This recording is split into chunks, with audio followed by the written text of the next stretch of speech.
جب مکہ میں اسلام کی روشنی پھیلنے لگی تو قریش کے سرداروں کو اپنی سرداری، دولت اور جھوٹی عزت خطرے میں محسوس ہونے لگی۔ وہ بار بار حضور اکرم صلی اللہ علیہ وسلم کے پاس آتے، کبھی تمسخر اڑاتے، کبھی دھمکاتے، مگر جب سب حربے ناکام ہوئے تو انہوں نے ایک نیا راستہ چنا، لالچ کا۔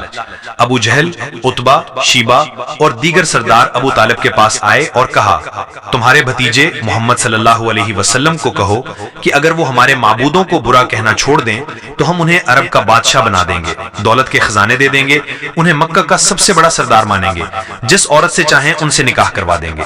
ابو طالب نے رسول اللہ صلی اللہ علیہ وسلم کو یہ پیغام دیا، وہ خاموشی سے سننے لگے۔ پھر کچھ دیر بعد فرمایا، چچا جان، اگر یہ لوگ میرے ایک ہاتھ پر سورج اور دوسرے پر چاند بھی رکھ دیں تب بھی میں اللہ کا پیغام پہنچانا نہیں چھوڑوں گا، یا تو اللہ مجھے کامیابی دے دے یا میں اس راہ میں جان دے دوں گا۔ یہ سن کر ابو طالب کی آنکھوں میں آنسو آ گئے اور انہوں نے کہا، بھتیجے جاؤ، جو دل میں ہے کرو، میں تمہارے ساتھ ہوں۔ یہ صرف ایک جواب نہ تھا، یہ قیامت تک آنے والے دائیوں، سچ کے علمبرداروں اور ایمان والوں کے لیے پیغام تھا کہ دین کسی سودے کا نام نہیں۔